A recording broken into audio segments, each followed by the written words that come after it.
This is Gallant, and this is Millennials and music. I'm one of those millennials. First time I completed my own song in the studio, it was this song. Oh man, the first time, like in an actual studio. The first time I was in an actual studio was in it was in Maryland, I think. It was either Maryland or Virginia, and I didn't write the song, but it was a song that somebody had written and pitched to me. I was probably like 14, 15 at the time. I think it was like, it's called like Dedication. It was like, this one's for my baby, my lady. It was like, it was way too grown for me to be singing it at age 15. My dad's laughing because he remembered it, but it was, yeah, it was, that's a deep cut, because it was a long time ago, a very long time ago. First time I had a celebrity music crush, this was one of their songs. Oh man, I mean, there's been a lot, I would say. I mean, man, I think probably Toni Braxton's,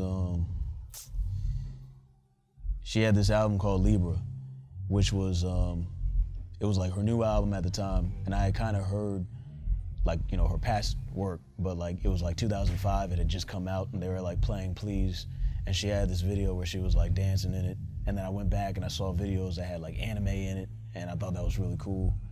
But she had this song like, that was kind of bossa nova inspired. It was like, stupid, darling, never really love me. Today. It was like that kind of familiar chord progression. So probably Toni Braxton, Stupid. And then finally, the song from one of my peers that I would love to do a karaoke duet with them is this song. Oh man, you know, Pink Sweat's the Honestly, you know, or Honesty. You know, I think that's, you know, that song, I want you, babe.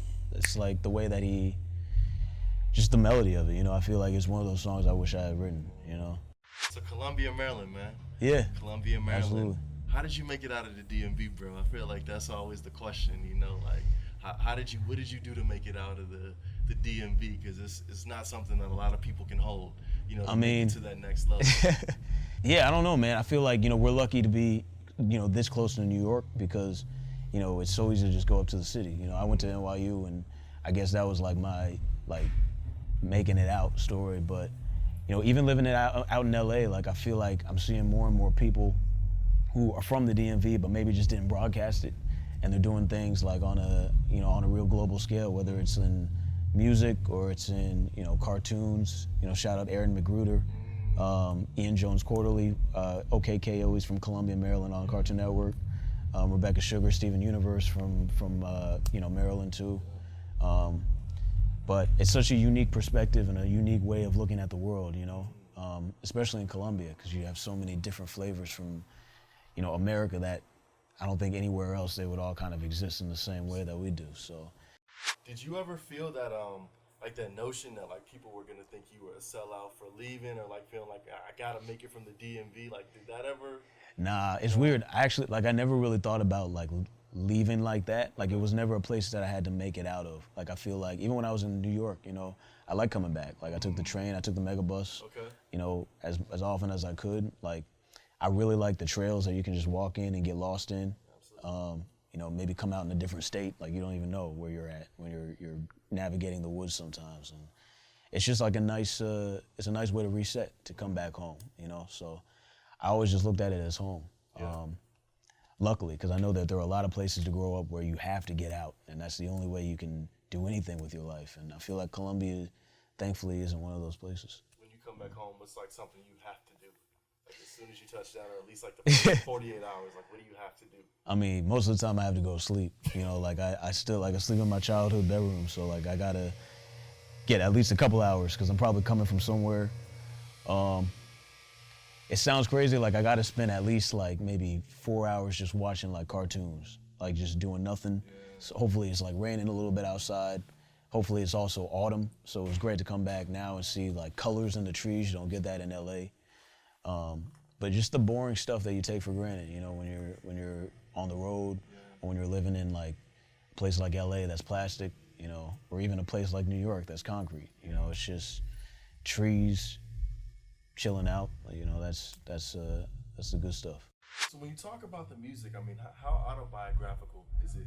Is it for you? Are you pulling 100%? Is there some storytelling? Is it, kind of peering and seeing what some of my friends are doing? Like, how autobiographical for you is the music? Honestly, I mean, most of it, especially with my first album, actually, really, especially with this new album, Insomnia, I mean, all of it is autobiographical, but I feel like with Ology, it was more kind of bits and pieces of how I was feeling at the time. It was like a snapshot, like a picture of me from far away, and everything that I'm surrounded by was what made up what the songs were,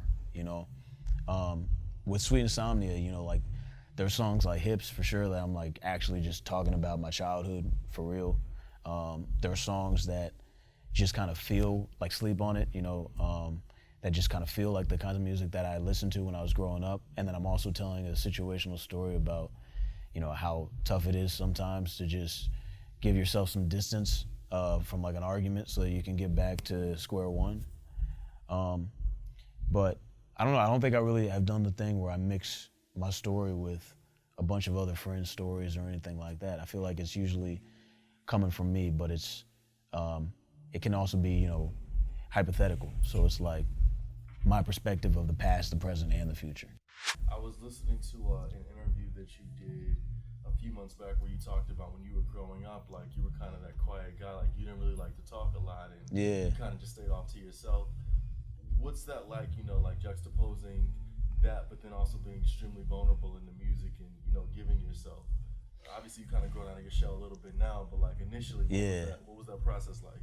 I think initially it was weird for me because I was used to people just not liking the music that I make, right? So the only time that I was able to build any kind of audience was to just put it online. And then slowly, the people that made up the minority that I represented, who liked the kind of stuff that I liked, and put them all together in a song, started to like show themselves. And then all of a sudden I'd see them all gather at a show.